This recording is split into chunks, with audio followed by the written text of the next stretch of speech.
Alright. We should be live. And you notice, I have a little counter for the amount of deaths I'm gonna have, because it's gonna be big. I may be overestimating my patience with the triple digits, but we will see. We will see. Oh, I actually have the stream going on in the background. Let me, mute that up. Yeah. Alright. Gonna wait a little bit for people to start coming in.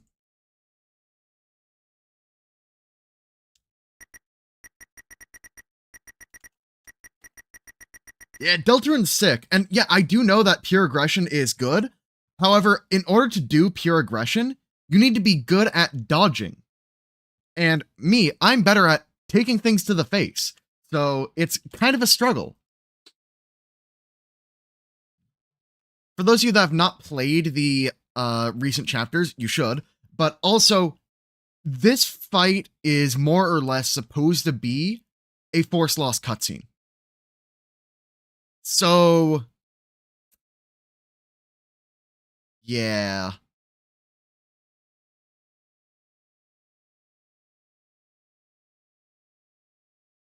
Well, it's Force Lost cutscene unless you have the specific Shadow Mantle, or are just that good at dodging.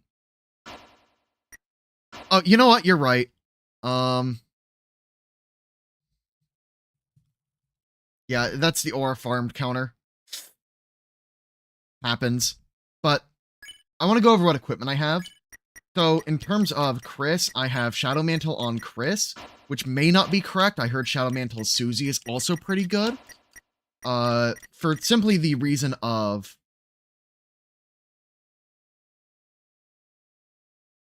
Susie has very high damage from Rude Buster, where Chris can still do damage even while, like, up, and then, like, damage spikes when the other two are knocked out.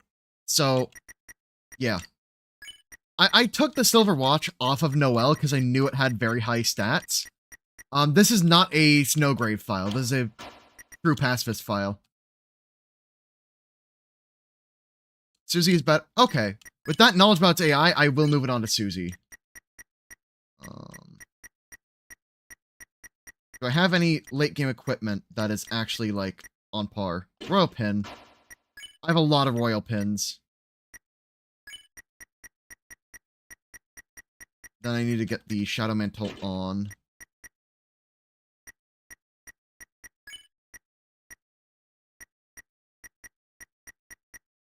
I do kind of want the increased magic from Jevel's Tail.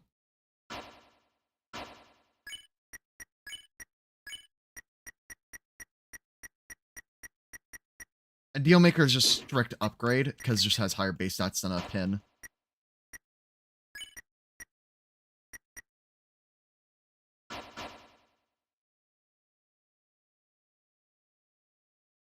And so my idea is I'm going to start the fight by dropping a Tension Max to immediately drop a Rude Buster turn 1. And then from there, figure it out. We ball. So I'm just going to go save and run into the cutscene.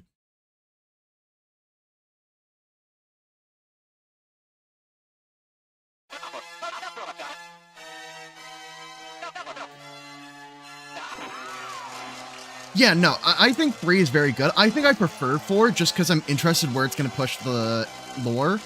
And I feel like Chapter 3 was a lot sillier. But I think 4 is the more interesting chapter to me. But I can see it either way. Like, I think in terms of goofiness and bits, I think 3 is superior. But I think the ending of 4 and the prophecy and all that, being in more detail of, oh wait, this is all predetermined. Like, I think, you know. Yeah, 3 is definitely a needed break between the emotion of 2 and 4. I think 3 does its job very well. Yeah. I agree with 4 being basically where the, like, rest of the game begins. Also, I'm playing on a blue Xbox One controller, so if you see a flash of blue, that's why.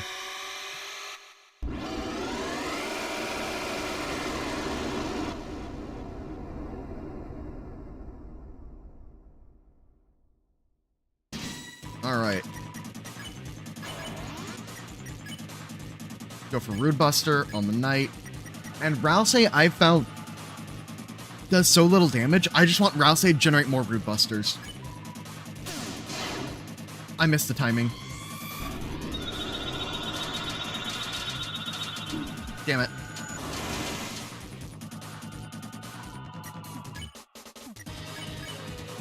Now I need to hold breath, hit the Rude Buster, get the defend off. Got it.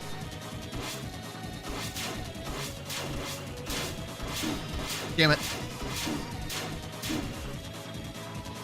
Yeah. That is rough. I do want Rousey to be back up, so I'm gonna drop a revivement. This run is basically over because I just messed up on a very early attack like that. Yeah, I'm just not in the zone right now. There's gonna be quite a few attempts that are just gonna go like that for a while. And yes, Gaster, I do want to persist. Yeah, warm up. That was a button check, really. It was a button check.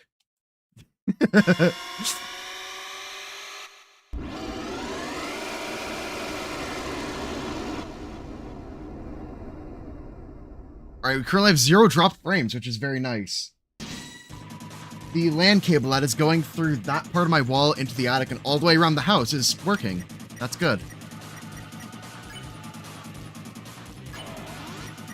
DP Max, Rude Buster him. We don't know the Knight's pronouns at this point. They've always just been kind of referred to by name. So I'm gonna read chat to see if I'm wrong about that. Got it. Timing. Easy. Fuck. Not easy anymore. Actually very difficult. Yeah. Why did I get hit twice in that attack? That's so bad. I just need to first hold breath and then a Rude Buster to slam in. I'm not ready for Spin Cake yet.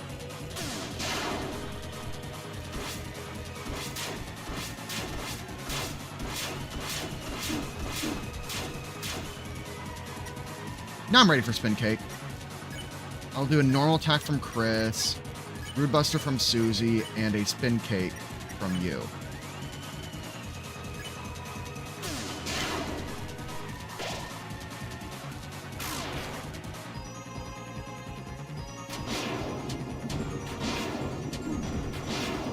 That wasn't good. That's also not good. I do need my generators back up, because that's how I view these characters. I'll revivement Rousey, because I can actually theoretically get Chris back up to normal items. And this is the attack that I struggled with the most, by the way. Just like, yeah. Yeah, I do think it's Des as well. I only have 2 revivements, yeah. I burned them in previous secret boss fights, not knowing this would be this bad. And I don't want to replay the first 2 chapters for slightly more heals.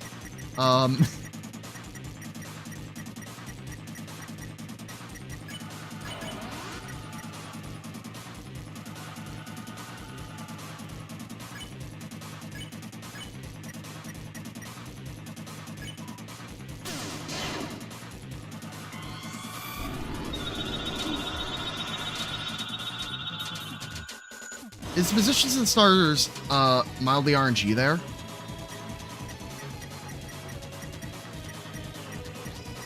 What it is, go all the way to the left, kind of zone out and do micro movements while looking at the right. That makes sense. Oh yeah, I did forget to increment aura. Yep. Yeah. It feels RNG. Okay. Just want to make sure I'm not going crazy. I still need to act, do the hold breath. Susie's gonna Rude Buster. Rouse, you're just gonna defend. There we go. Got it.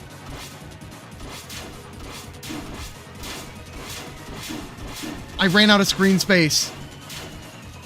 God damn it. Already.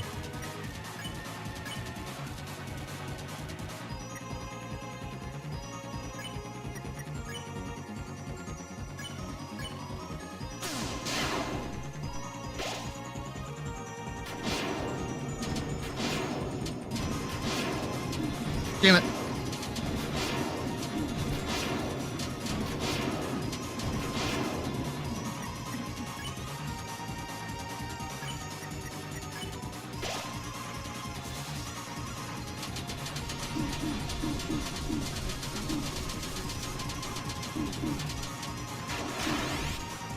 That felt more possible, but like that was still awful.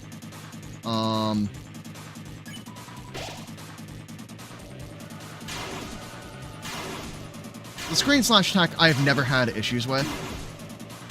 Until I said something. You know what? We're just gonna do that a little early. I'm mentally checked out of this attempt.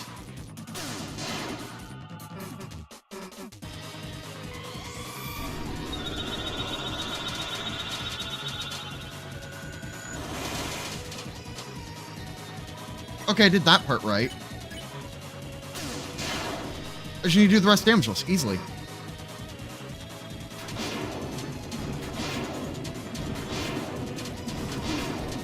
Oops.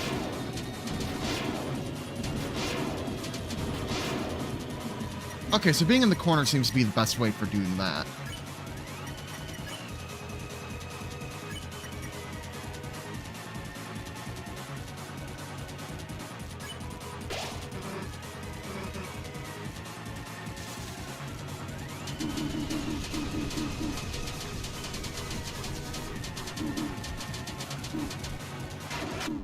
Yeah, okay. I already incremented the counter. So. Okay. Got a little bit further that time. We actually saw phase 2. Get ready for a longer one.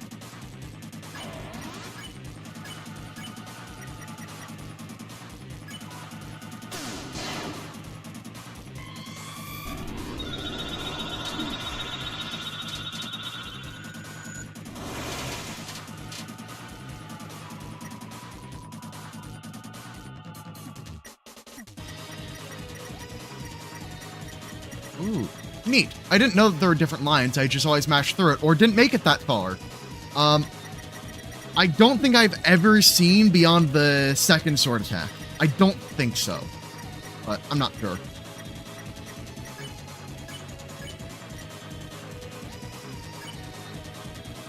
Rough. That is definitely rough. But I'm going to launch off a Rude Buster, and Rouse is going to launch off a Defend. Here we go.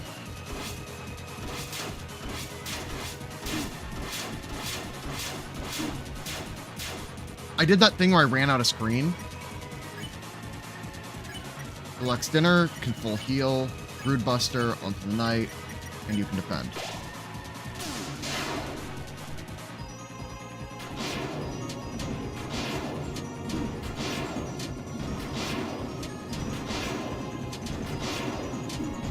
Damn it. That attack is hard for me to see, and that is the excuse I'm going to choose to use.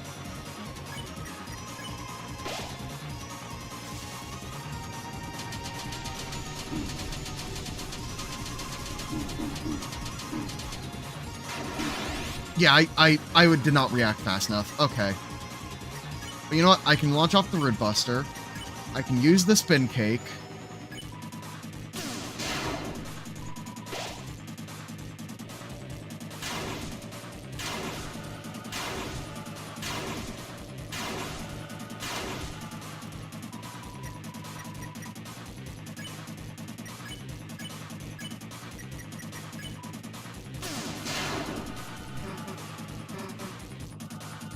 Okay. Not bad. Just gonna survive 13 turns? You know what? That's like 10 less than Sans. We can do it.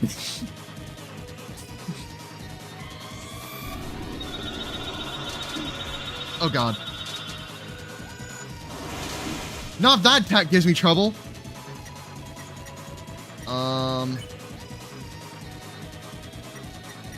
Susie attack does... Is Susie's attack worth a fifth of a Rude Buster? I don't think so. So with that in mind, I am going to use a Revivement on Chris and Defend on Ralsei. You no longer don't do enough damage. Yeah. I know, the best way to, like, beat these bosses is to, like, you know, play the game well. But you see, I'm kind of having issues doing that, if you haven't noticed.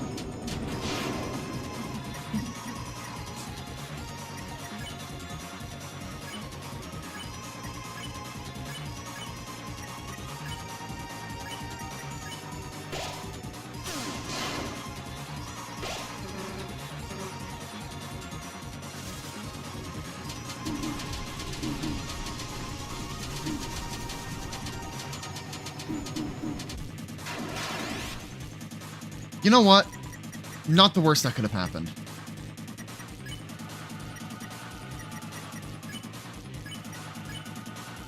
Make sure Susie stays standing, use a defend.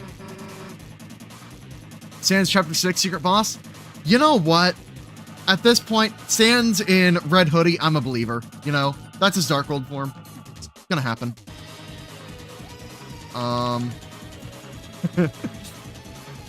Bad Time Simulator actually doesn't have accurate physics because it only moves you like 3 ticks per frame instead of 4 or something like that.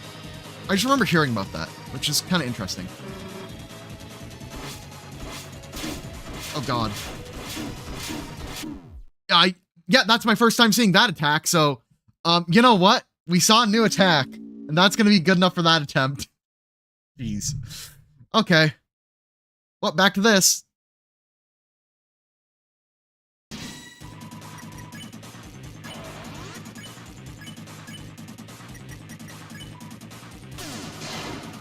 Early.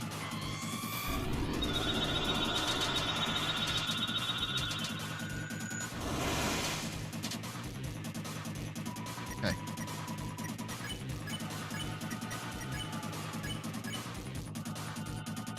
Progress is progress. You know, we gotta take what we can get.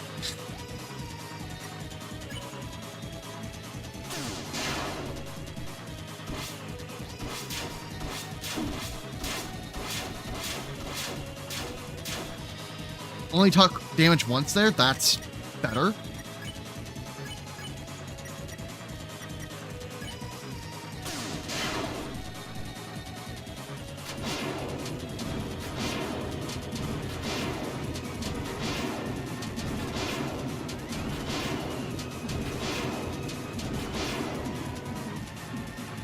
You know?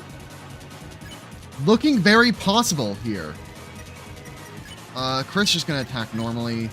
I'm gonna Rude Buster. Or else she's gonna defend.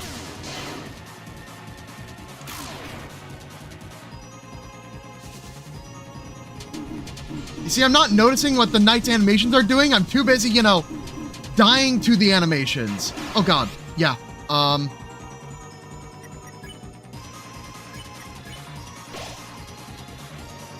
That's what I get for reading chat.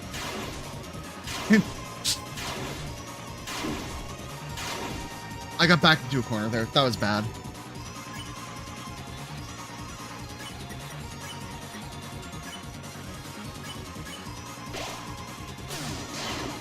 Late.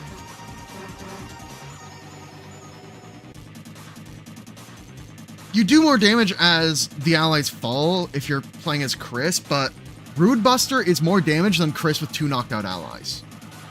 So I am going to keep on defending and using the allies as meat shields. And that's my overall strategy. Chat did legitimately distract me there, but honestly, good on you, chat. This should take 100 attempts. You're just doing your part.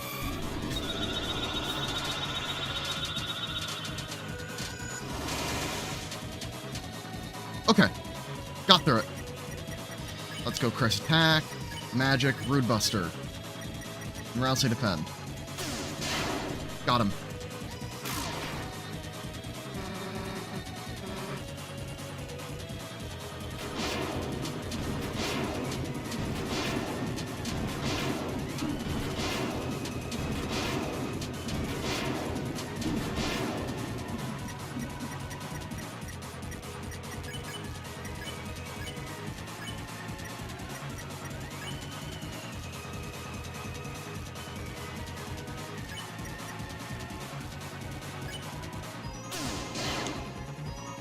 Late.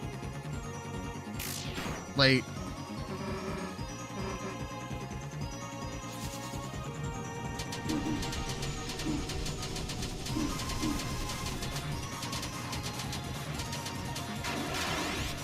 Yeah, for that, I moved to the left side of the screen because I forgot I was late in the fight because I had too much HP.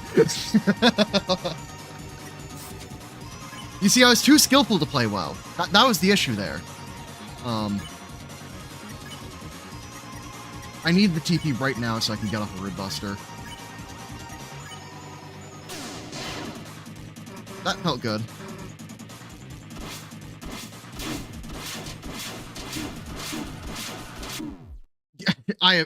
Yeah, no, we're back to that attack, and I just don't know what I'm supposed to do there. With the breathing soul, the moving swords phase 2, start moving right and move counterclock, staying close center. Which sword attack you're talking about? Is that the one where all the swords are flying by the screen, you know, like that one? Or when they're circling around me and stabbing me? Which one of those are you referring to? Okay, so I'm just gonna play through like the circle one. Okay. So for wait, both are kind of, yeah, okay, so you go for that one, you go start moving counterclockwise. Okay. Yeah. This fight's weird. That's all I have to say about it. Early.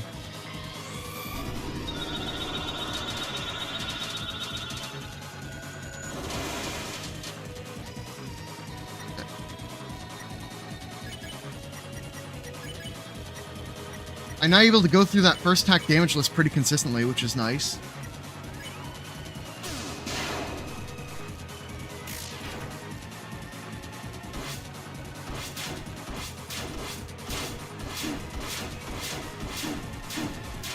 Yeah, there I just messed up, like, hard. I'm just gonna burn the spin cake now, because it's about as much value as I'm gonna get from it. Did I forget to increment and counter for the last attempt? I thought my soul would move faster, because I forgot to breathe! I forgot to breathe!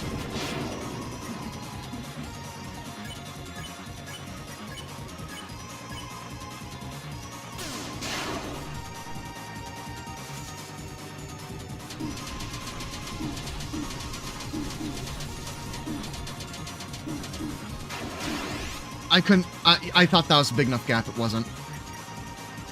Actually, it should be 6, because this attempt is not going anywhere.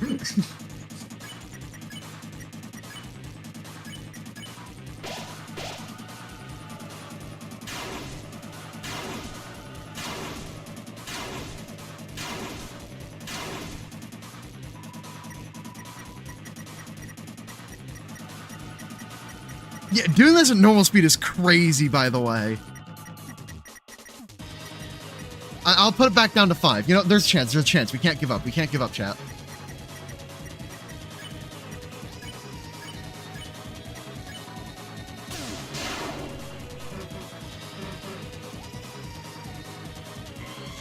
Oh yeah, I know that Criff coughs if you do the hitless run. And just tells the knight to basically just hurry it up. North and east are blowing fiercely. Okay. I already held my breath. I have TV dinners and revivement. Great. I think that's still a defend angle.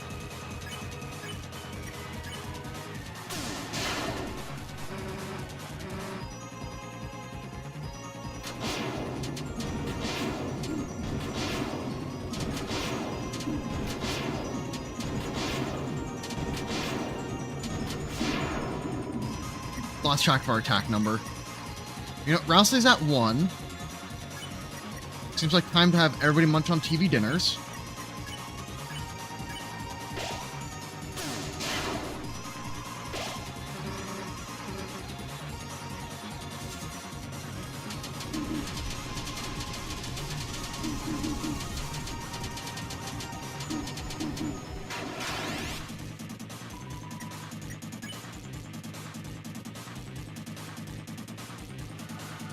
Priority number 1 is keep Susie alive.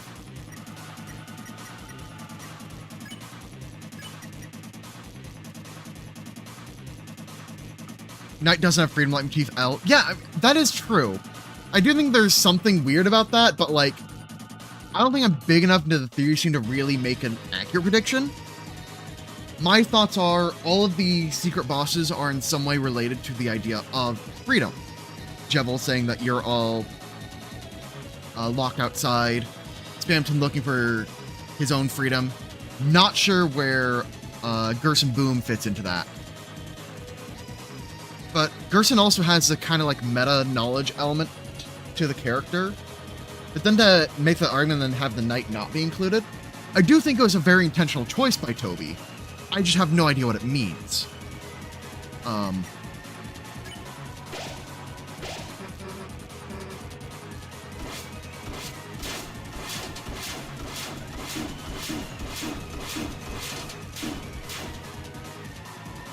Well. Yeah. Oh, Ralsei gets a damage bump on when everybody's low as well. Interesting. Oh god. Suddenly I see why people say the screen slashes are hard. I just want to see more of the attacks. Show me more attacks.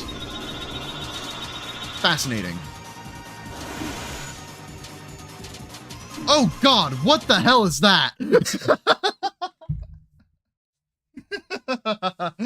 Oh, he does encourage you to find freedom within the game. Does 1.5 extra damage. Okay, interesting. Yeah. Yeah, I haven't seen that one before. I think that was 6 auras farmed.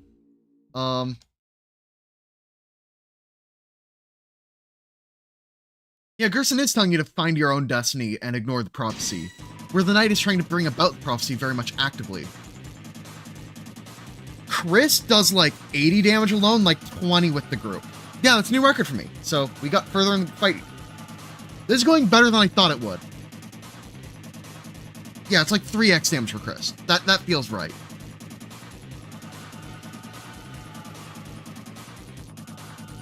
Susie, I don't know if Susie gets a damage bump. Usually Susie is not the last one to die for me. And I'm normally mashing Rude Buster with Susie.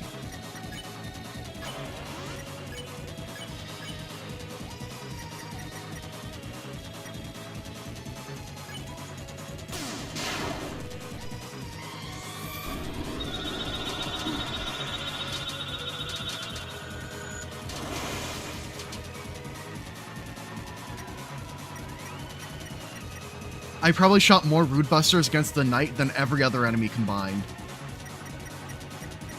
Yeah, that is Susie's gimmick. It's all to do with the heal, but like, the heal also costs an absurd amount of TP in this chapter. Like, it also costs a lot of TP at the end of chapter 4, but at the end of chapter 4, you can actually get it to be a really consistent burst heal if you have the TP to spare. So it has like legitimate use by the end of chapter 4, not in chapter 3 though. I need to hold my breath. Don't want to forget to hold my breath again. We don't want to repeat the last attempt. 146.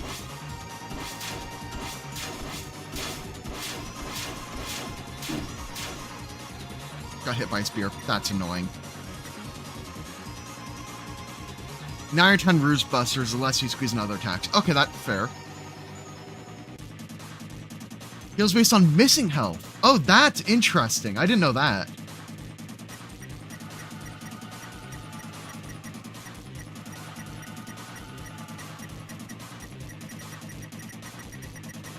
Violence plus pacify. Interesting.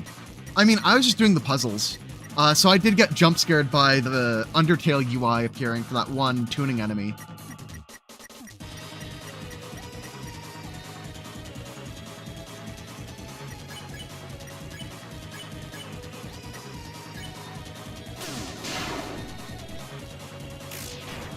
Alright, time for me to get fucked. Yep.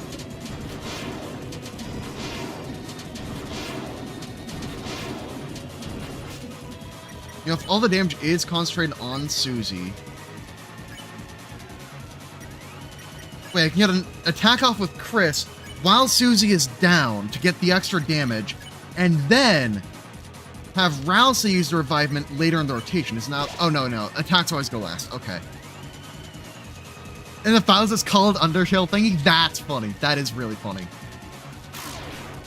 Ah, perfect timing. 18, I think. Wow.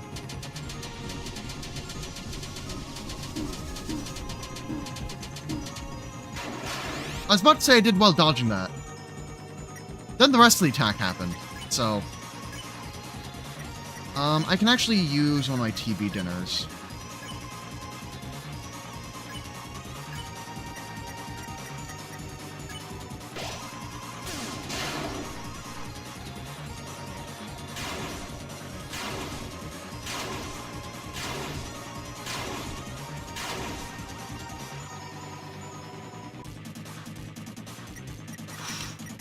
Alright.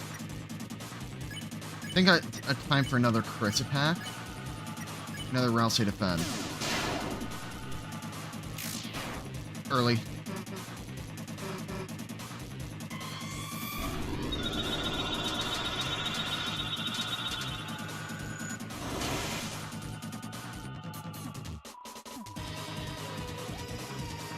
Track there, use the Undertale UI because you, the soul, making the attack and not the Deltarune character. Okay, that... You know what? I think you might be cooking there. I'm not sure how much relevancy that has for everything else, but I like it. I like where your head's at.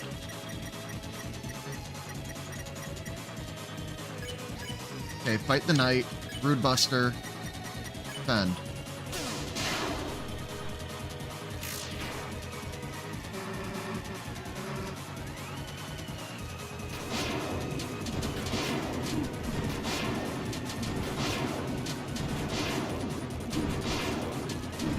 Damn it. I think this is where I dropped the spin cake.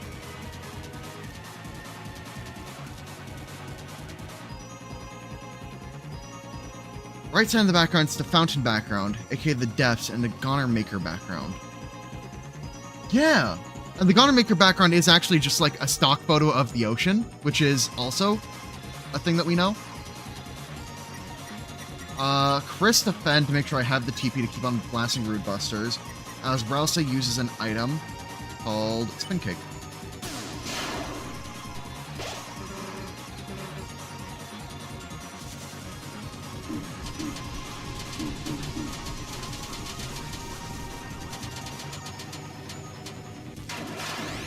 Here we go.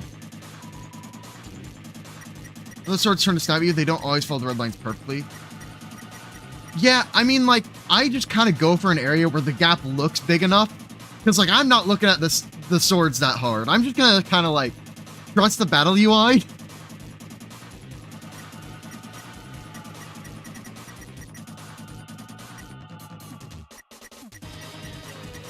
Yeah, that is true. Susie doesn't see the soul. But you know that souls as a metaphysical object can exist? Or rather are... Because we know Chris chased Noelle around by pretending to rip out their soul and then ran around with a heart. So... And it does have some kind of tie to Chris's physical heart. Because when they hold their breath, we then move faster, which is what happens to your heart rate if you hold your breath. And so Chris nearly passing out is just Chris is holding the breath so hard.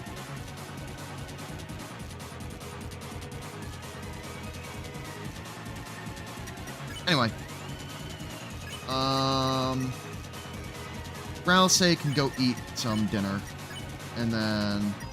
No, Chris defends so that I can launch off one more Rude Buster. And then Rousey, you have to feed yourself.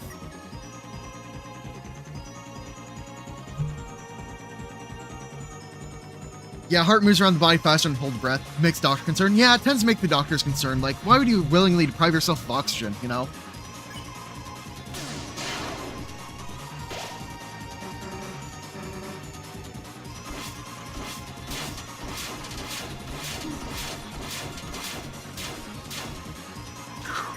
Okay, that attack feels possible now. So...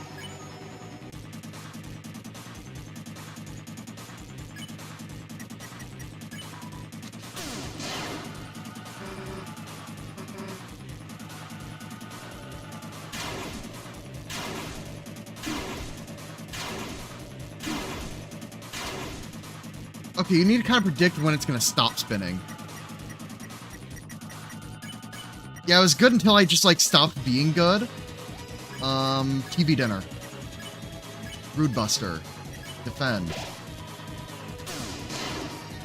Chris is just playing the role of chef right now.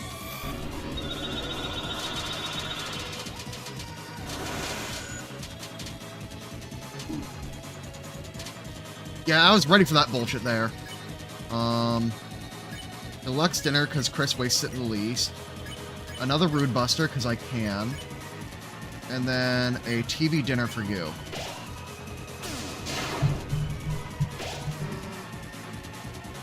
You know you can't win, so give up. Damn. What the hell? What the hell? Oh, well, I guess we got further than we ever did before. What in the world? I think Chris is generally more useful because you have more HP. And now the knight entered white mode. Guys, what does it mean when the knight goes light theme? I don't want to have Discord light mode. Final attack?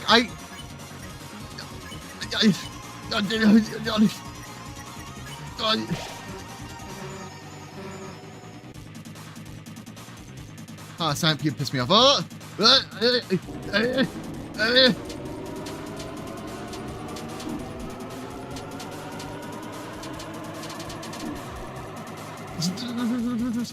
Okay.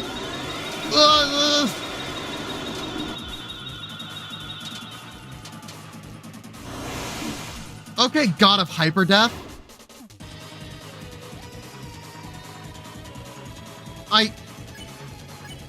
Huh? That was it? That was it? What? Really? That was it? That was easy. What the hell was I complaining about? Fights for babies.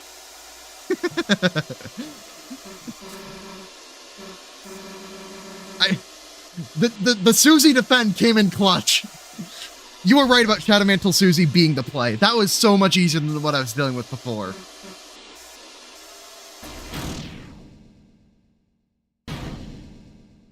And this is the part where it's going to announce, oh, that was actually just phase 1. Actually, you have to do an entire second fight to follow it up. Oh, well, there's the Shadow Crystal. There we go. I really thought this would take significantly longer. I did do quite a few attempts before this, but like, yeah. Okay, this is back to the Force Lost cutscene. As we just get swooned. Okay.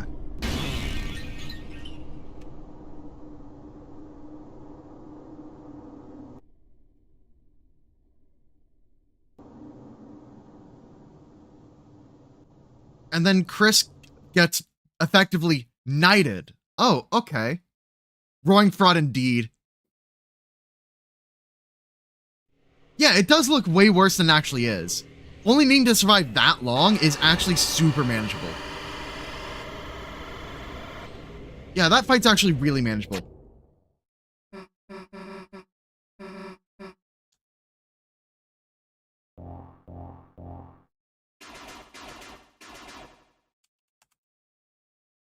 And then we have the end chapter cutscene as it normally goes.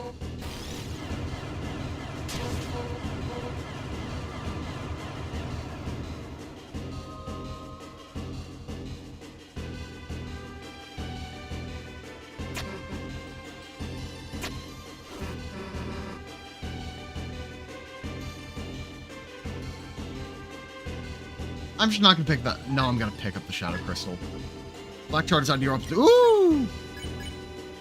Woo!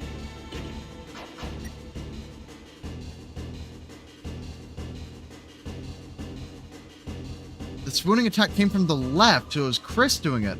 Ooh! Oh, pectorial. Yeah, I should. You're right.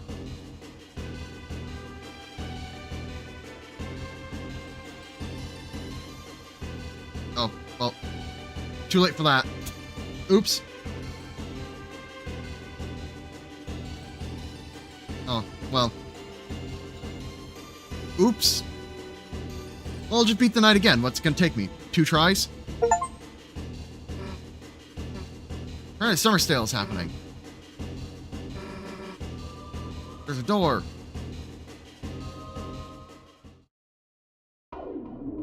Yeah.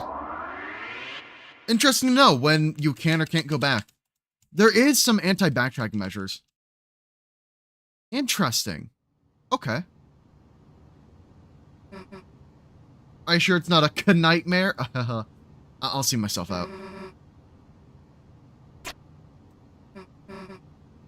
Wait, Chris. No, that's a Birdly voice. Chris, I still see someone. They're down there. And then we go running. Down here, past the church. Down to the bunker. Okay.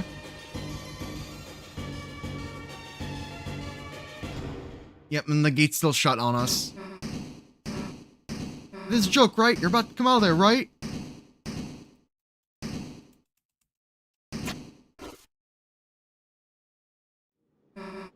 What the hell is this? Some sort of electronic lock? Chris, what the hell's going on? Why'd they take Undyne here? Why are they trying to take Toriel? What are they doing, Chris? Like, if the cops... It's no good. The door. It's solid steel. This weird panel. If we could just get someone to tell us how it works, but we can't, right? We can't tell anyone about this, right? Because you saw it smoke, right, Chris? There's gotta be a dark world in there. If I went in there, they'd... Toriel! She's still in the... Damn it. I hate to give up here, Chris, but... Undyne is a good cut. This is only possible because she is a fictional character. Real. I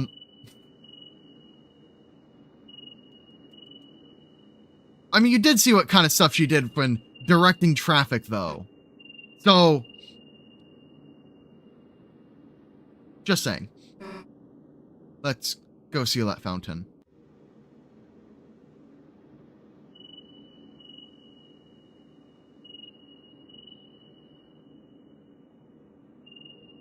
Shelter was a strange panel.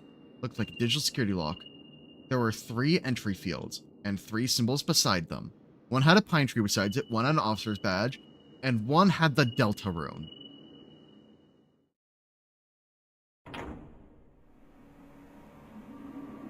And the door creaked open. And that's where the chapter ends. I personally believe that the door opened from inside because we didn't hear any button beep boops. And I think a door like that would beep boop when you press buttons. Or at least go kunk, kunk, kunk, kunk. But no, that was just a slight zzzz, opening it up. So, I think the door opened from the inside. I think the knight let Chris in. Because we know the knight's in there. And the knight knighted Chris literally in the past cutscene. So I do think that, like, with all the stuff going on, the knight can open a door.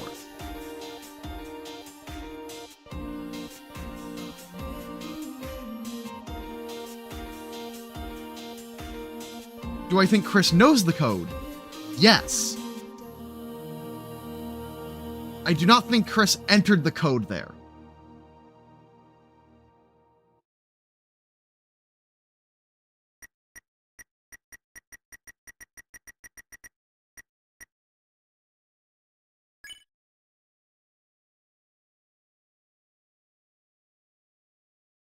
With Chris being officially knight does work chess theming. I don't really believe chess theory.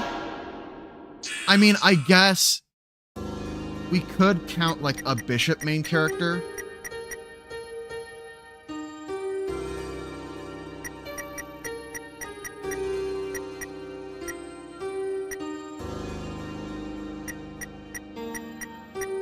I'm just gonna end program. I create backups as I'm playing through, so if I miss something, I can go back to a backup. So that's what I do for the secret boss. Anyway, this is my Discord server. Join the Discord or whatever. Yeah, I had no plans for the rest of the stream. I thought that would take way longer than like 45 minutes. Yeah, Tenna not being the what kills chess theory dead in the ground. Like, I never liked chess theory. Yeah, I'm a Frost Prime enjoyer. Yep.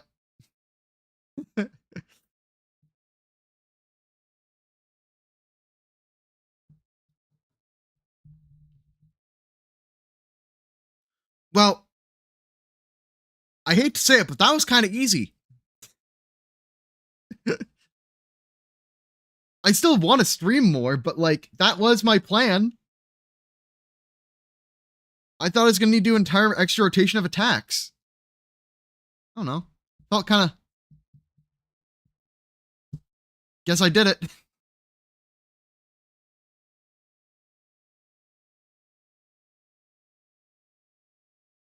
You know, we're just going to boot up Rivals 2. We're going to tilt at this. No, I did the 2 hours you didn't see off camera. I was like, oh, this is going to take forever. I'm going to stream it. I have... That's the visual novel, right? I've not played the visual novel equivalent.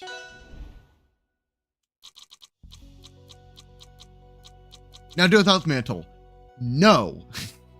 How about that? I'll do that.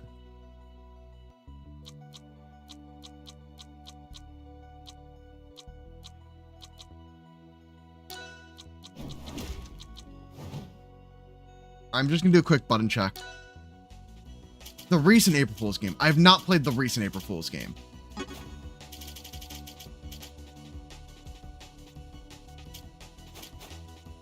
Mantless without holding breath, just get good. I mean, maybe. I'm also gonna turn that off because I don't want to do like that light. It looks better for stream, but like I don't want to have a light going in my eyes while I'm doing something like intensive.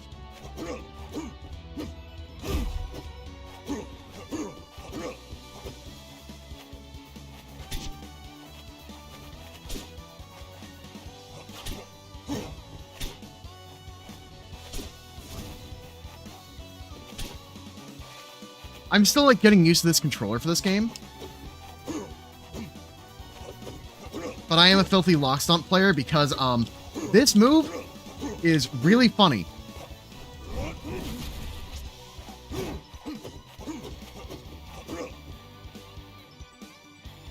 I guess I should change the title of the stream. I'm gonna go to my studio page. What's my opinion on fighting Forsburn? I think Forsburn is my favorite half of the cast to fight. And I hate fighting most of the cast, so that isn't saying much. I think Forsburn is in my preferred half, though. Like, I think about fighting Forsburn, and I don't immediately want to punch myself in the face. So...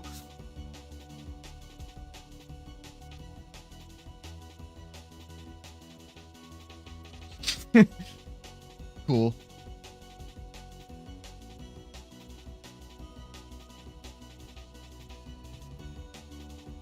Gonna update that there, and then I'm gonna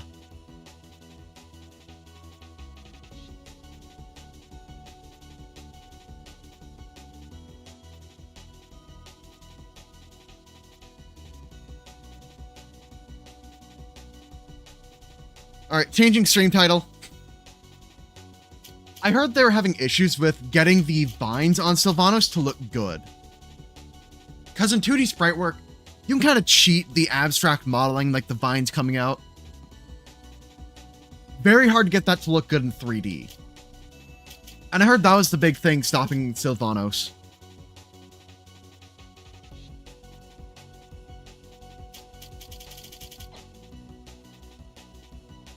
Alright, let's see if online is actually functional with LAN and streaming.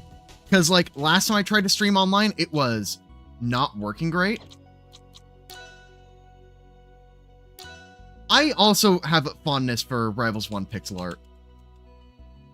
The last time I played this game, I went on a big old loss streak because I just started rage queuing, which you should never do, by the way. It never works out. So I ranked down until I started getting matched with silvers and winning easily, and it didn't feel good.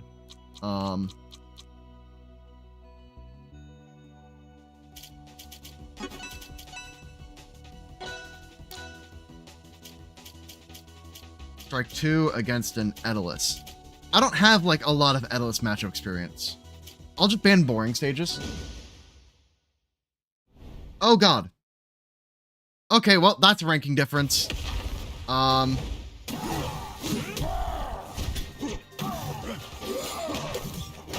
I have, like, an extra 10 ping of lag when I'm playing on stream, but, like, this is still, like, manageable.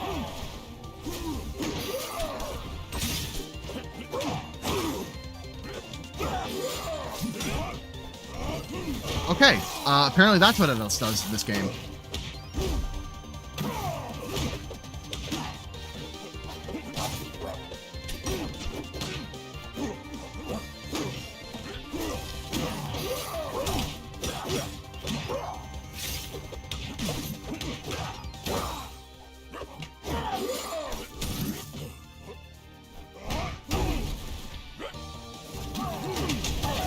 Got him.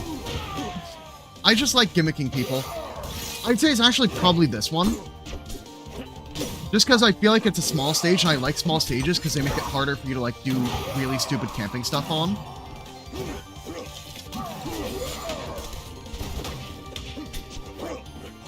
And I feel like the other small stage that's a counter pick is a little bit too small for me. It kind of goes the other way. But I do like small stage, I like moving platform.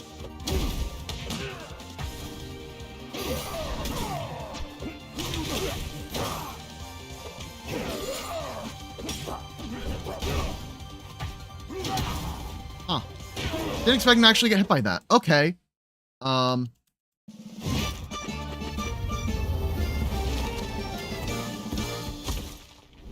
unworthy of pasta. Unworthy of pasta. You see, I would like Rockwall if I didn't play Loxodon. Rockwall makes it very hard to reach the ground. Like, as Loxodon, you are obligated to ban those two stages every single set. There is no other option for counterpick bans. Just because this character is so reliant on walls to recover. Like, I know every character to some extent prefers walls to recover, but, like, Loxodon needs them to have, like, more than a single angle to recover with.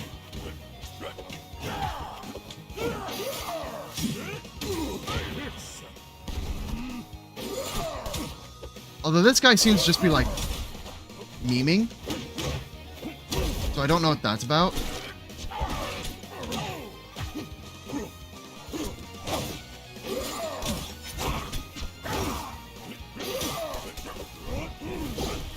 Okay, I was also memeing for a bit. Yeah, that's fair. He got me.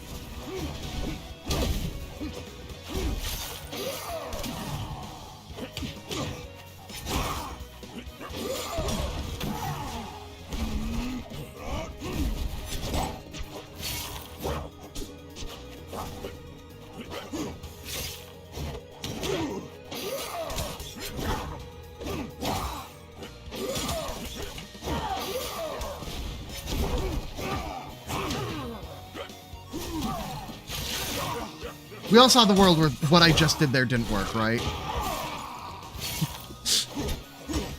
Yeah, I don't like any of the Battlefield likes. Pride Plats are just kind of, like, annoying a lot of the time.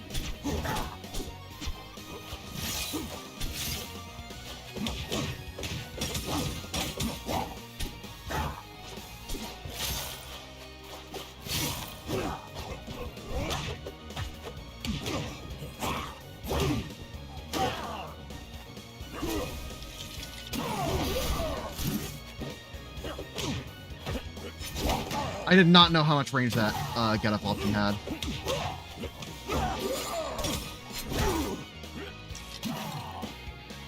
It's also that I'm rusty. I tend to rely on parries a lot more against characters that are faster. Against Edalus, I usually just want to hit him. Because there's like a big hurt box coming at me, and I kind of just want to challenge the hurt box because I outrange Edalus a bit.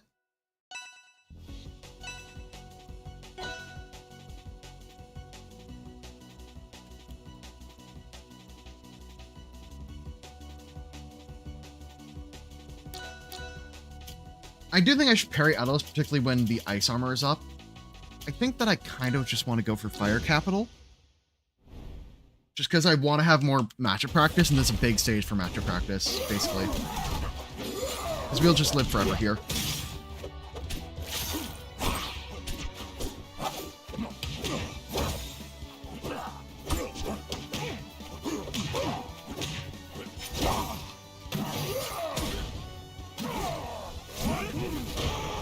Okay, I did not know that you'd beat me to the ledge there. That's what Magic Experience does in a Rivals game.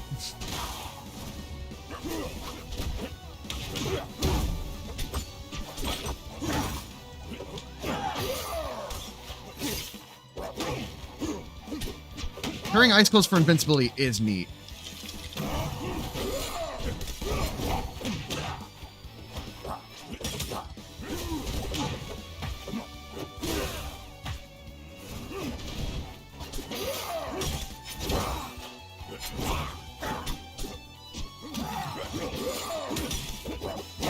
I keep on trying to challenge him with aerials, but like, Icicles punish that super hard. Yeah, I just kind of keep on getting hit. The Icicles count as melee? That's stupid.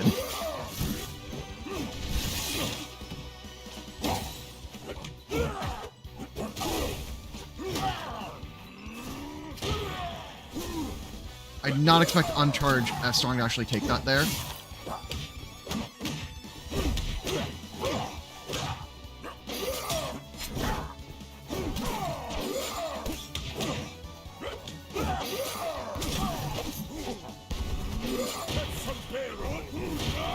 Damn. I should. I should not have the matchup experience for any of that stuff. Like, do you remember the part of the game where I said that I'm not that great at this game in like my Discord server?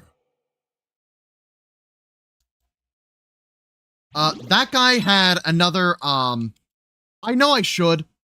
I know. I'm aware. He also has 400 rating points above me. Not what you expected.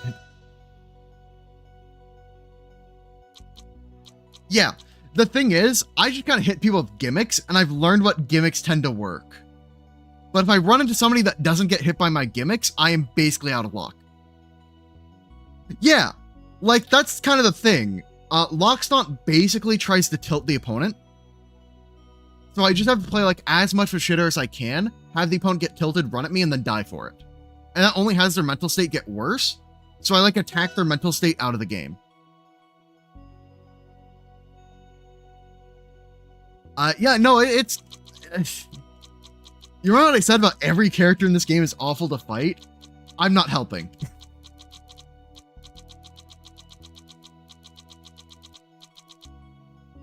Yeah.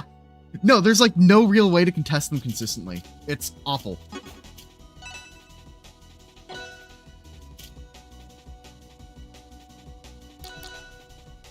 Against Maple, I actually like smaller stages because Maple can effectively get a Fox Laser with the neutral special to then camp you out. Because your meatballs are not that dangerous to a Maple.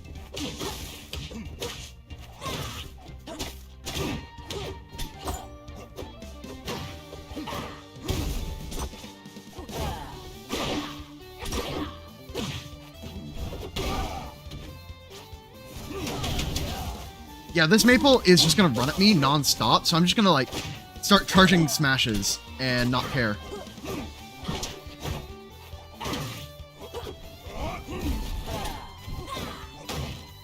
Nope, get off.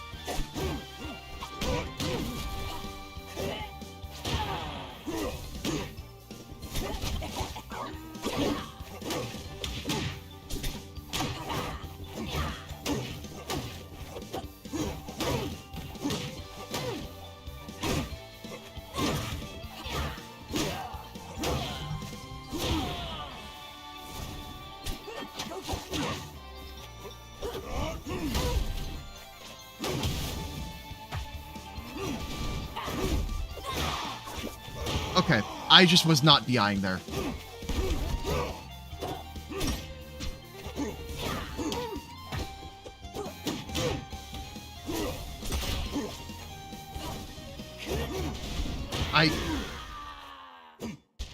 I do not feel like that one should die there. Yeah, You don't deserve pizza. like, Loxodon just kind of rewards you for playing like a monkey, and I get to play like a monkey and press very few buttons, which puts me above the Zetter players in terms of buttons per stupidity. Or stupidity per button. So that's really what I care about, because I'd rather not have arthritis by the time I'm 30.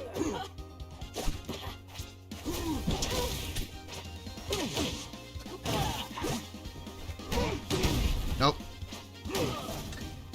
You gotta stop holding forward, Maple. What did I just say? What did I just say, Maple? Stop holding forward.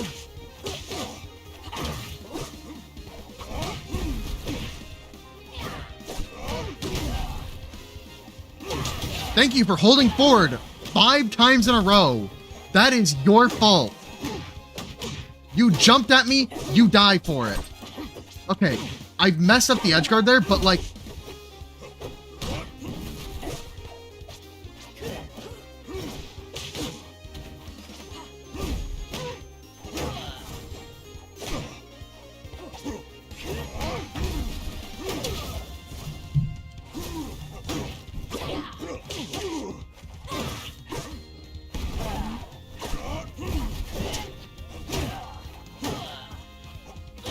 Sour Spot back air still kills because Maple is a featherweight.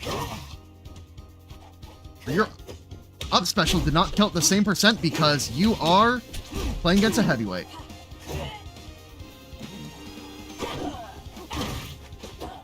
Hey, you're not allowed to charge smash attacks and hope I run into them. That's my job. I said it's my job. Yeah, that's right. It's my job. And that right there is why I play Loxodon.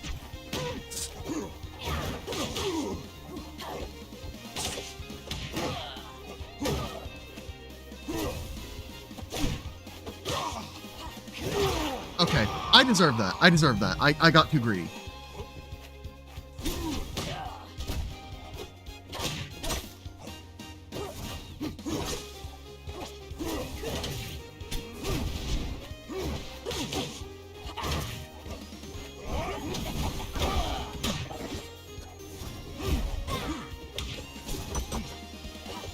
You can't get in on me.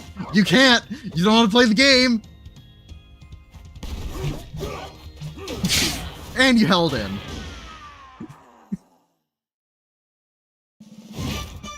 You see, and that's what it looks like when I get paired up with somebody that does get hit by my gimmicks.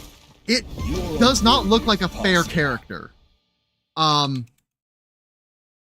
like, that Maple running forward likely works on a lot of people that don't know defensive play. But I noticed you're just going to keep on running at me, and I can do whatever I want. And when a Loxodon realizes everything they do works, they get to have all of the fun in the game. And you get to go, why is all this working? And no, you need to camp against Lox a little bit.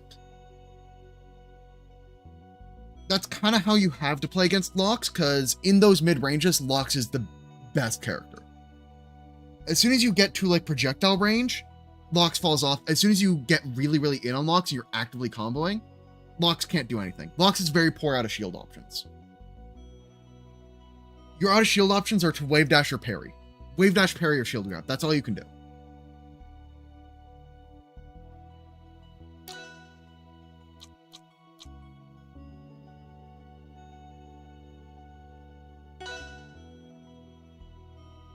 Yeah, you gotta love Loxodon charged everythings.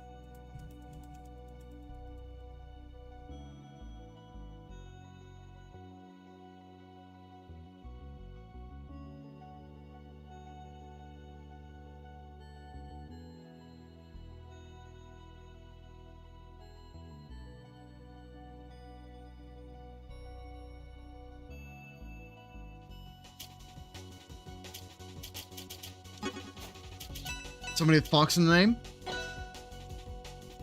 And they're a Fleet player. Okay, Fleet Locks I think is the hardest matchup in the game. And I may be a bit biased. Locks needs to play so specifically to have game against Fleet. It's so bad.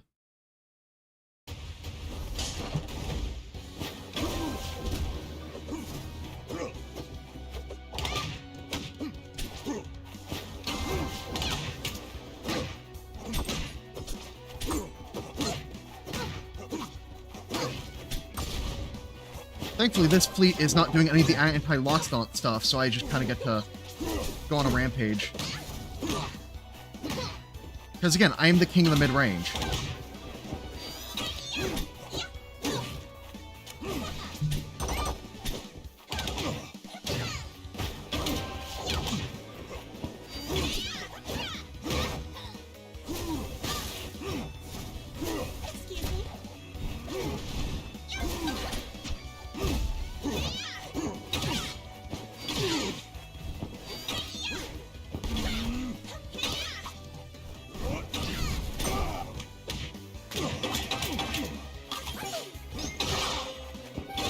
Yeah, that was awful.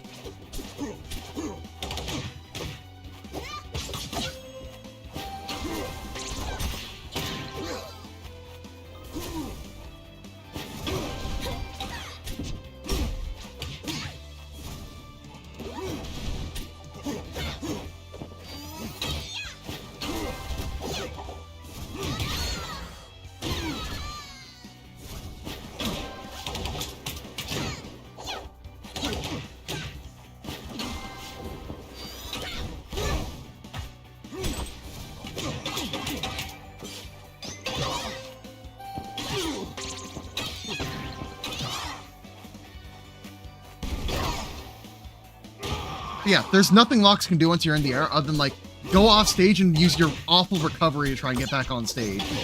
But now that the Fleet is actually, like, playing the matchup, I basically don't get a controller anymore. This is, like, the only matchup in the game I think is, like, this degree of unwinnable.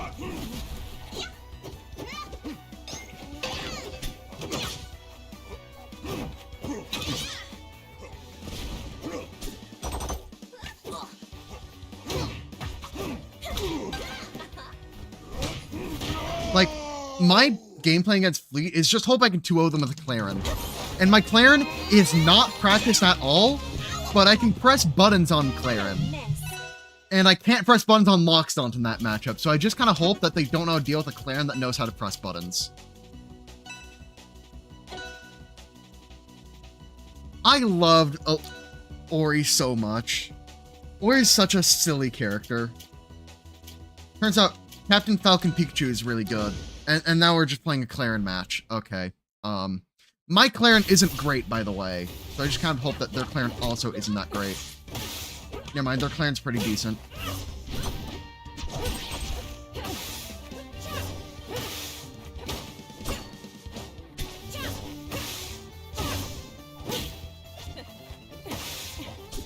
I mean, more in terms of, like, how I feel like about them, I kind of envision them as the obnoxious little rat character.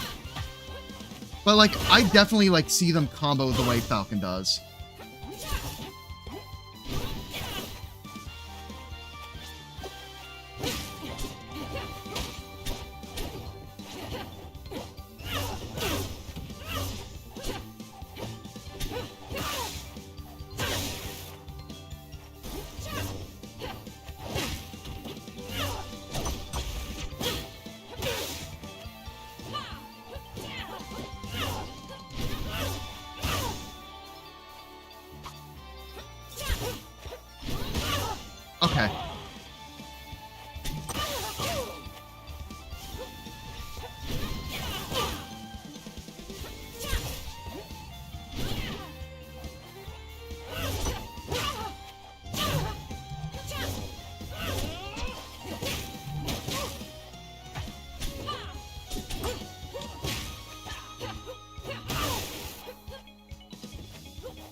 I thought I had enough height, but I did not.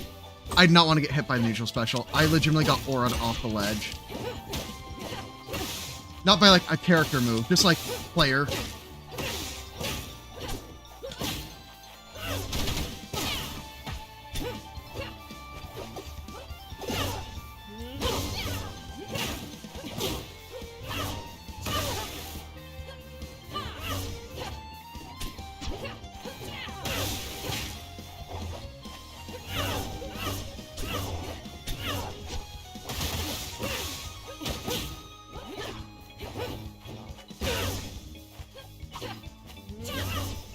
I should not have up aired there. I forgot how long that move takes. My Clarion is very, very out of practice.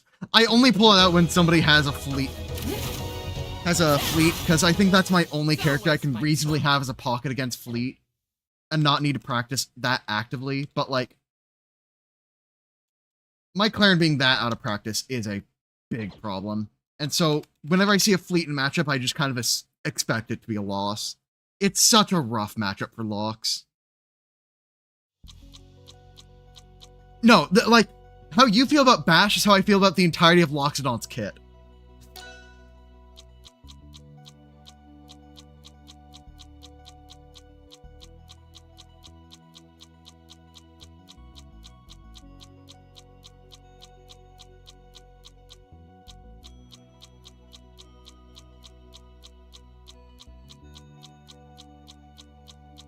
But the issue with Loxodon is, like, Fleet is such a problem character for you if the Fleet knows how to get you in the air and start using up strong. And if Fleet just decides to play from range, there's not much you can really do, because then you're forced to approach Fleet as the big slow character trying to approach the big zoner, or the little fast zoner. It's not really feasible for you to get your hands on them without doing some very, very big stuff.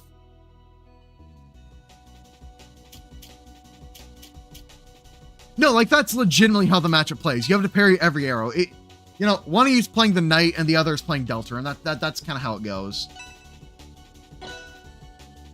Versus Olympia. Olympia is another character I don't have much matchup experience against. I can assume that stage is awful for me because you can juggle. I know Olympia is a super aggressive rat that can play something on the stage.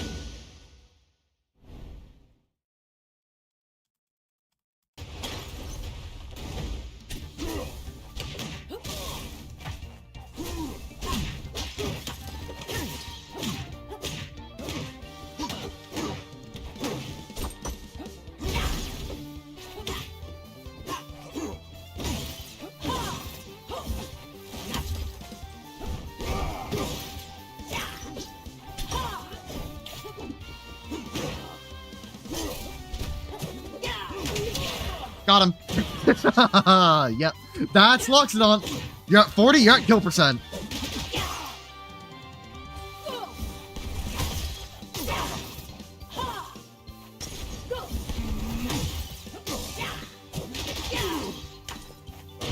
Okay.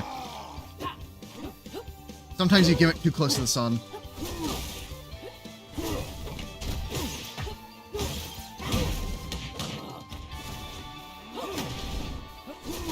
And other times you sun too close to the gimmick.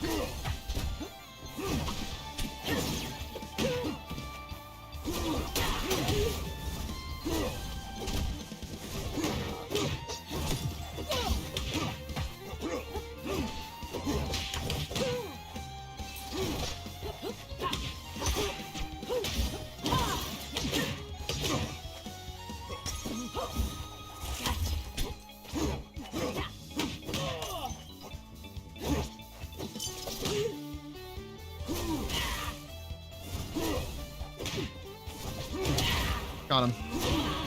Sometimes you just need to put enough stuff on screen to where they forget that you're an actual threat.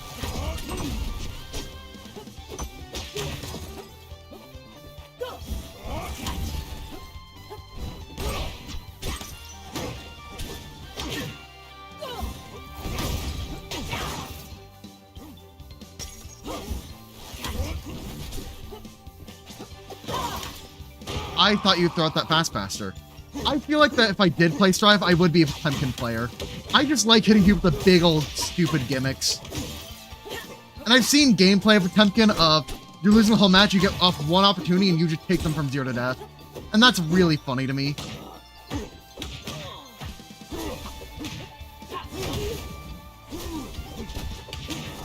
Just personality-wise, I like low input time, big ol' prediction gimmick characters. So I like grapplers. I don't play a whole lot of traditional fighters just because, like, the defensive options don't come naturally to me in those games. Because it's not that I struggle with motion inputs, I really don't. But I do struggle with, like, high versus low blocking and stuff of that nature. Like, it's not automatic for me.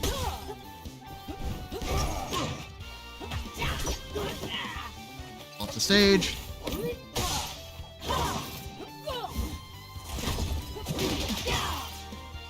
I thought I'd get the down air off. Okay, Olympia just does that. Noted. This is my second match against an Olympia, by the way, because I took a long break from the game.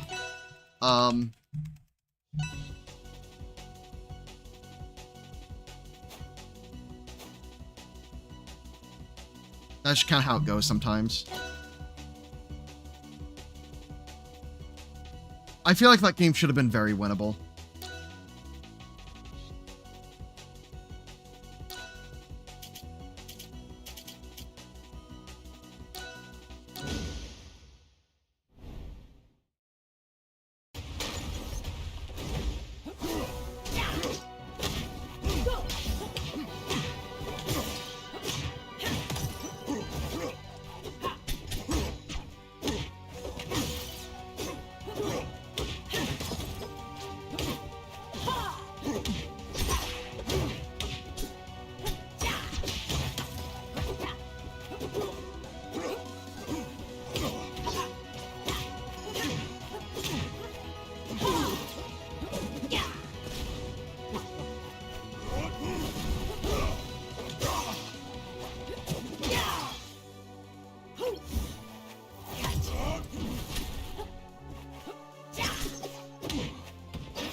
That was a misinput. Yeah, fine.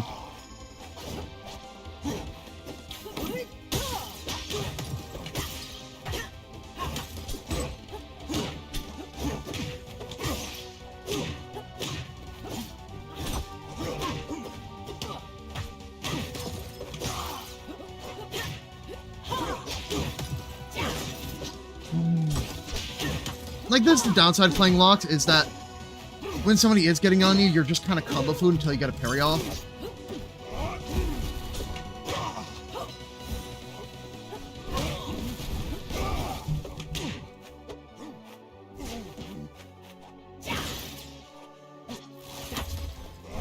I did not know she could just hit you off ledge like that. Okay, didn't know. Okay, match one familiarity. I'm gonna just blame the entire set on that.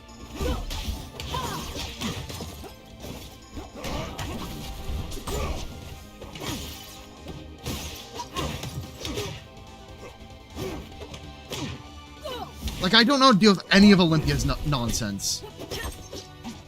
This is my first time playing against an Olympia that's actually anywhere near competent. I say as they literally SD.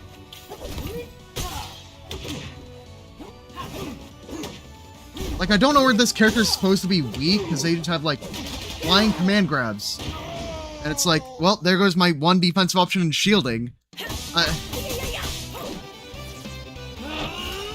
I really do feel like that's just a tier list difference more than anything. I don't know. And yes, I have read what that character's moves did once, but like, fighting games are the type of thing where you can't know how the matchup plays until you, like, you know, play it. And that matchup feels miserable. So does 3/4 of the matchups when you're playing Loxodont, though.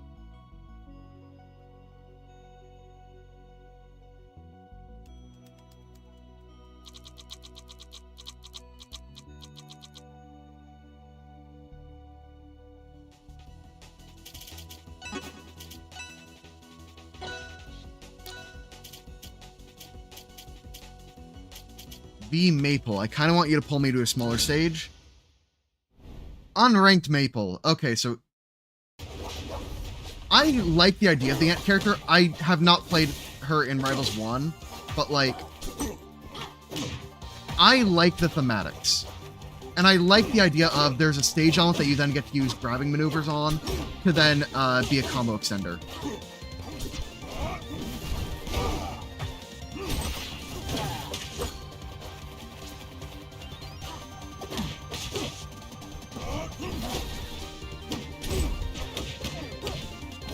Oh, you're actually crouch canceling. Wow.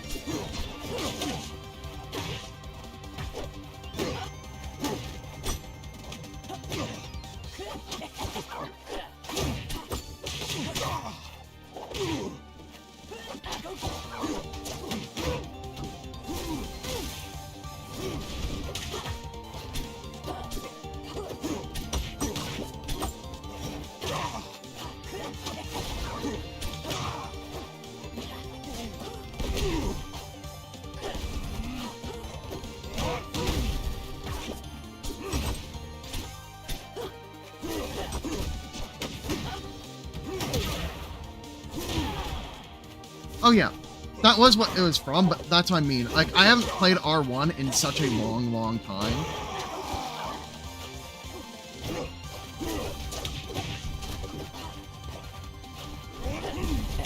Like, I know what the character does because, like, Wisely made a video on it, but, like, that's kind of as much as I know.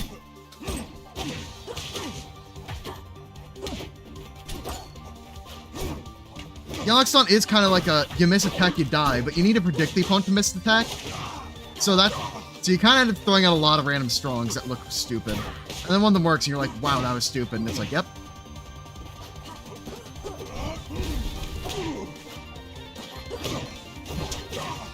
I did not expect them to tether there. That was actually kind of cool by them.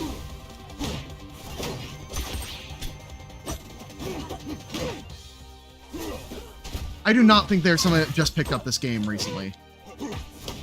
I'm not going to say that they're a Smurf, but I am going to say that they're either a Smurf or have played a lot of Project M or Melee.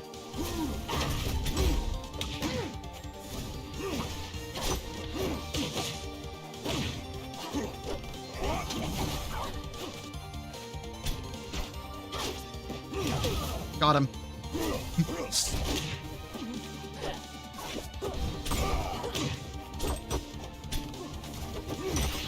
See, I just kind of go with option selects and then predict and do the same thing they did last time, because I assume that's muscle memory.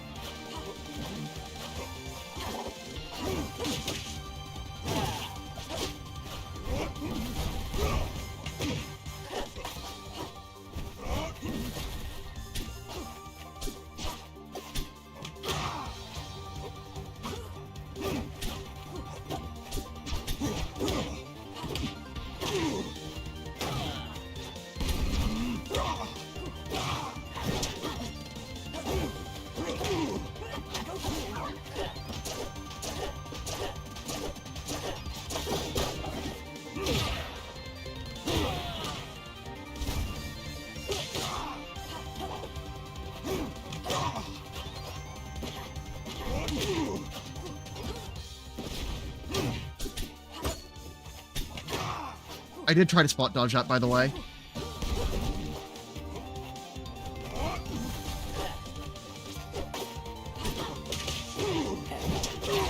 I couldn't do anything about that. I was in hit stun that whole time. But like, the issue with Maple as a matchup is after a fast character gets on you, you're just not allowed to play the game until you get a parry off. And that Maple was actively varying the timing of their moves, which makes it really hard to play against. So like, I did just straight up get outskilled, and I'm not afraid to admit that. I did not get gimmicked, I just got outskilled. The other matches were bullshit though. Lockstone v Lockstone is hilarious. You just basically slap each other with big ol' sticks. Because both of you know that you just need to slap each other, and whoever gets oh, I didn't have my double jump. Well, fuck. Well, I'm just gonna hold forward and see what happens, because, like, I am mentally giving up.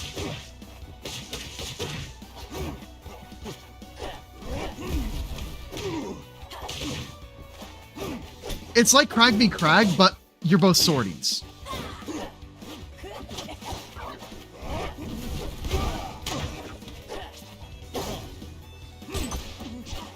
Charge not too long. Shield had too much health.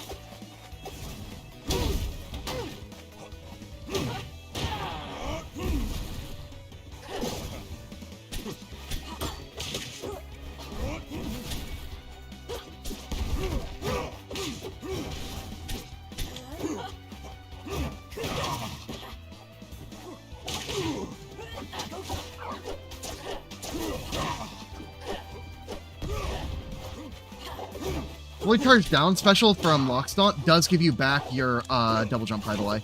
That's just like a thing that you can know.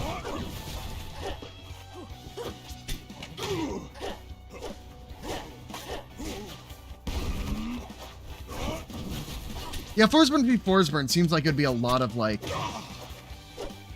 where the hell is all the clones? And you can both hide in each other's smoke, right? Did that carry over from Rivals 1?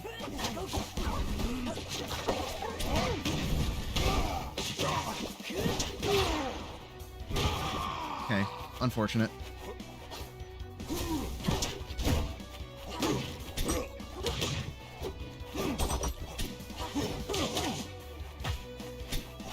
Alright, yeah, then that makes sense.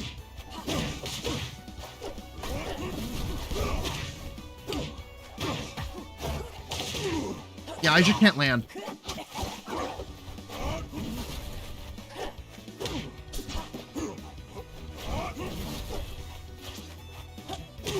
I tried to parry, but then you grab.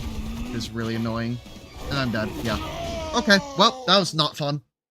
Ultra 4 to that game. That sucked. All that sucked. That was all awful. Ending the stream. Not necessarily yet, but like, yeah. I can feel myself tilting and I don't want to rage queue again. Magic character that can parry in the air, but not on the ground. Fascinating. Their out of shields options are basically only their up special then.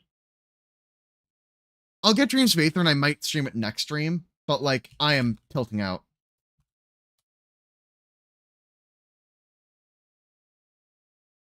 Alright. I'll add it to my wish list. Oh, it's like a WarioWare. Interesting. Okay. I will get it after the stream. Noid is on sale. I'll add that to the cart as well.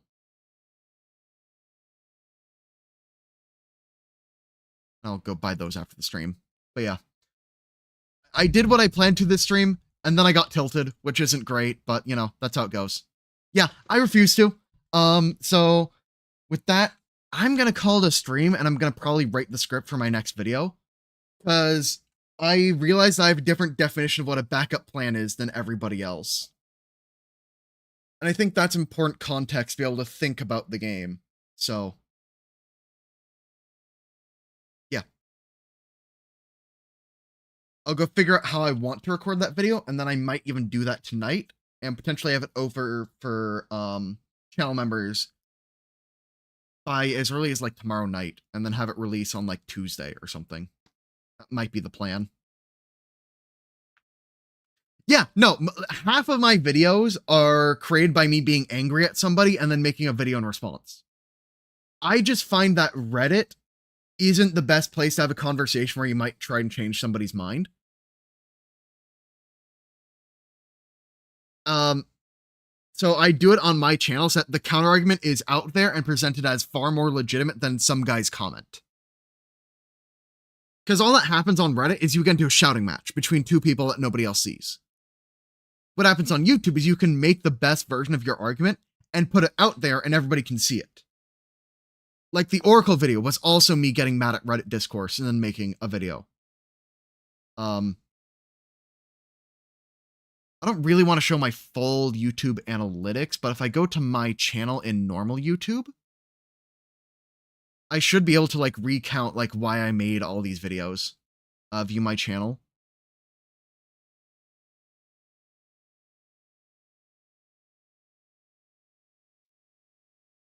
If I go into videos, this was from an argument. This was a best video. Like I would honestly say that my best video in terms of how useful it is how to make creatures.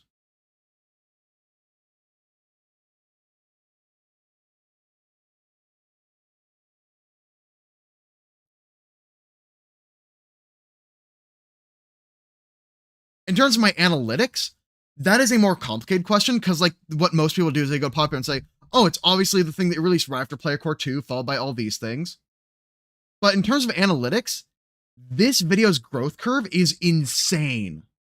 All my other videos, in terms of their analytics, they have a very flat curve, where the amount of views they get kind of tapered off over time. This video did the opposite, where it started growing at a faster rate the longer it was out there, because it has come up as a first search result for a common topic. This is actually getting to that high of a thing from search results. Half of the views come from a search. So it is being shown to brand new people as a positive force for the game that knows what they're talking about. So this video is probably the most crucial thing for my entire channel. This one right here.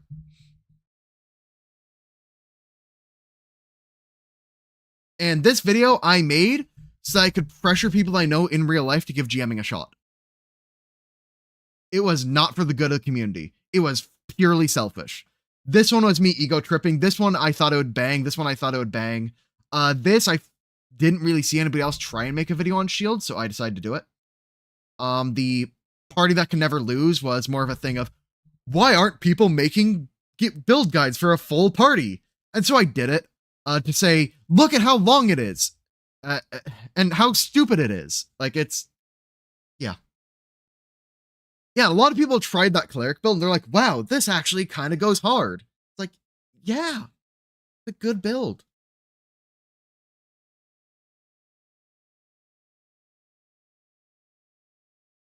I think people sleep on casters that have like a non-magical attacking option. By a lot. Once Starfinder comes out, I'm probably going to remake this What to Play guide and have it be for the Starfinder meta. And have not be focused on new players, but just how well would this class perform in a typical Starfinder adventure? Because that's a very different tier list than a Pathfinder adventure. And then let me highlight the difference between the systems. Yeah. Also, my most popular videos tends to have a weight towards the older one. Yeah, ask your question. Go ahead. We're just chilling.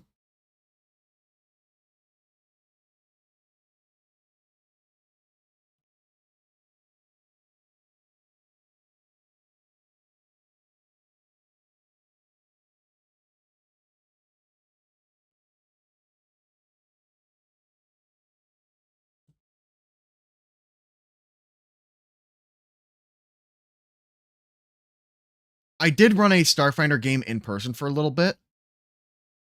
Space stuff. So these are like all the different things I made for that game. There are a lot of mage enemies just because like I ran out of ideas for how to make ranged combat interesting, so I just started using spells.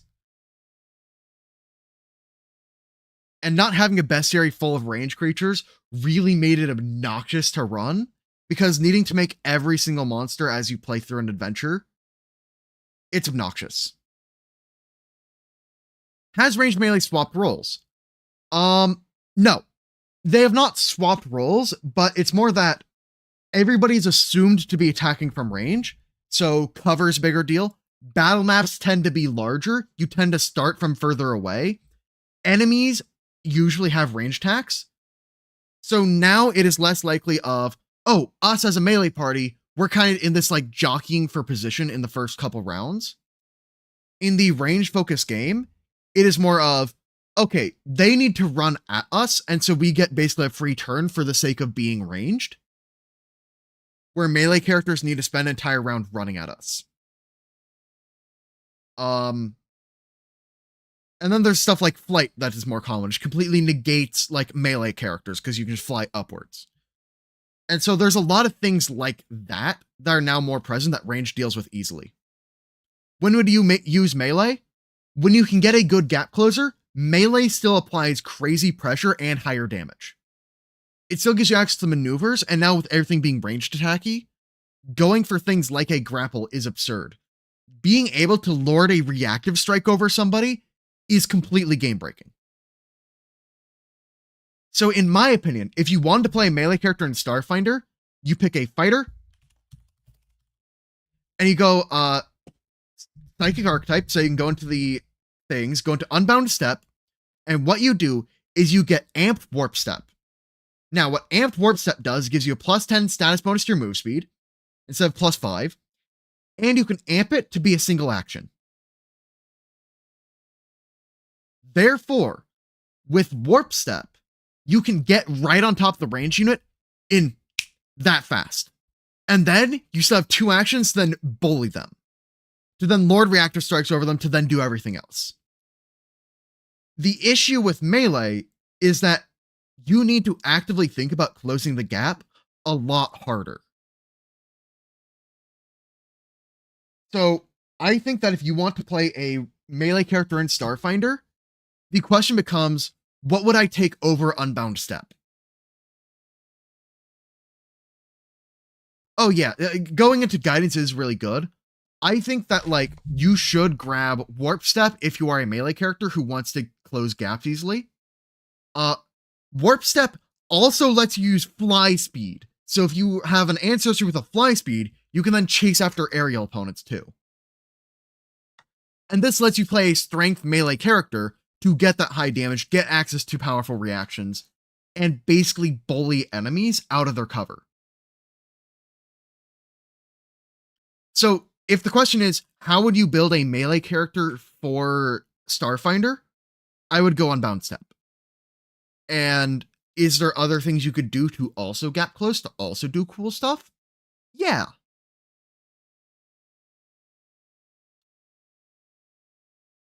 But like, this one's just so much more efficient, both in terms of daily resource, because it's an encounter resource, and in terms of action economy, that I don't think there's much competition. Yeah. This is what I do for Starfinder. And so my recommendation would be have a fighter, go intelligence, because so many of the skills are intelligence based. Grab your computers, grab your important stuff. And then just play a fighter with pretty good int and use that int to qualify for taking Psychic Unbound Step. That is my recommendation for a melee build.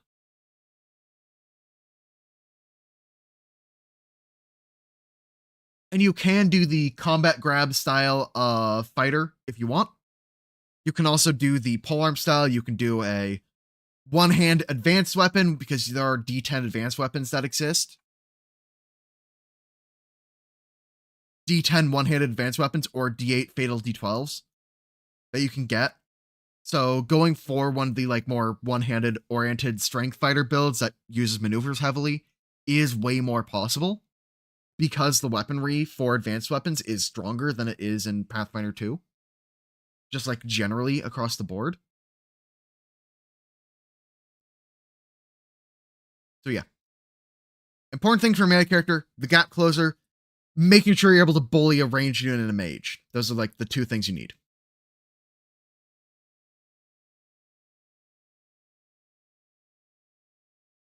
And so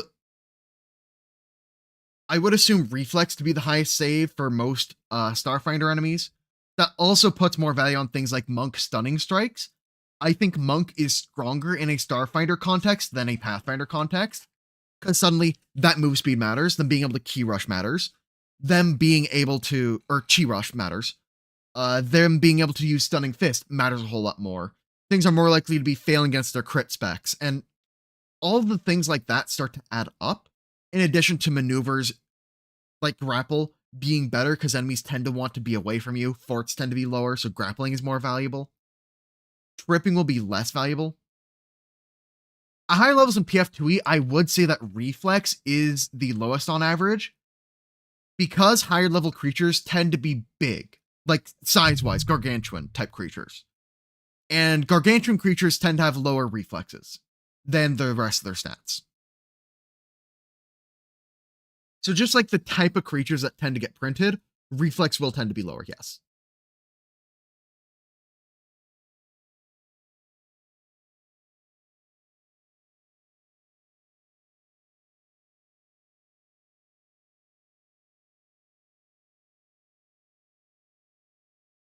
Foretell harm. Yeah. I think that splashing Oracle for some of the curse bound stuff is very good. Foretell harm is an Oracle thing, right? Yeah, it's an Oracle thing.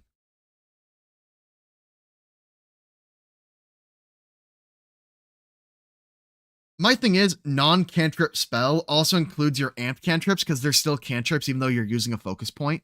It's kind of weird.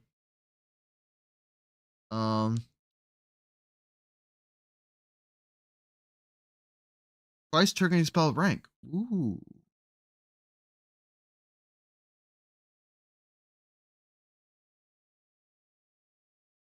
Yeah, so this is single target.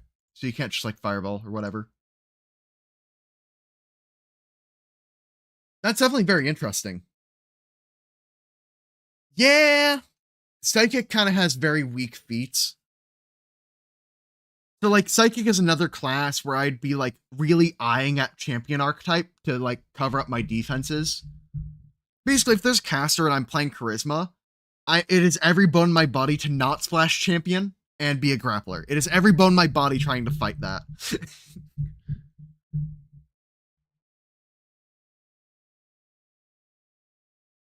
Yeah, in terms of class I think will exceed or excel in Starfinder, I think that Monk is like the big winner. I think that generally the melee classes that need actions to set up, like Thaumaturge, are going to be worse. Casters are going to be about the same, in my opinion. And then the ranged marshals that exist in Pathfinder will likely be better in a Starfinder context. Because ranged attacks are considered to be more valuable, they're more powerful ranged weaponry, etc., etc., etc. Oh yeah, I like Imaginary Psychic Champion. Because that way you can actually survive in melee, do your imaginary weapon. I also like Champion splashing imaginary weapon, because champions tend to have very low damage per round.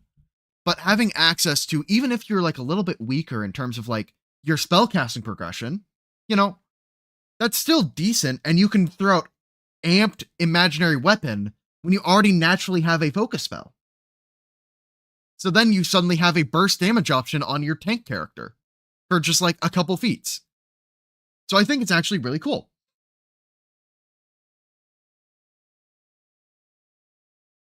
Yeah, imaginary weapon is multi-class abuse. That's the only time you use it. I wholeheartedly agree.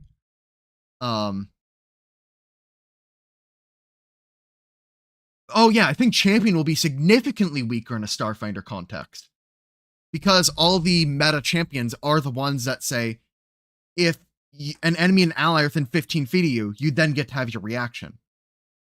If you're the one melee character in your party and everybody else is ranged, suddenly champion reaction doesn't trigger anymore.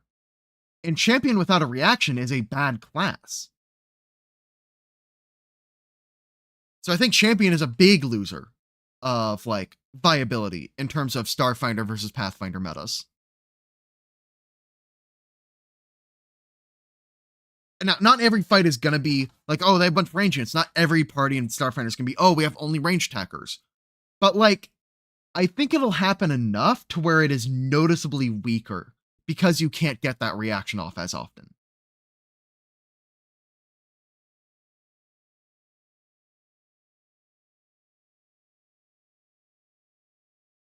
And I'd say classes like Investigator and Rogue are going to be much more powerful due to how many more skills a party needs to cover, and due to how many of them are into Investigator naturally already being a ranged attacker. I think Investigator is very well posed to be very good in Starfinder. All right, I'll see you around, and I'll go ahead and end stream. That's going to be an entire video later, but that's the preview. I have a lot of opinions on it. Yeah, I'll see y'all in the next one. I actually think Barbarian will be about the same because Barbarian naturally has like gap closers in their kit. They naturally get bonus move speed. The downside with them is they can't rage and do cast a spell.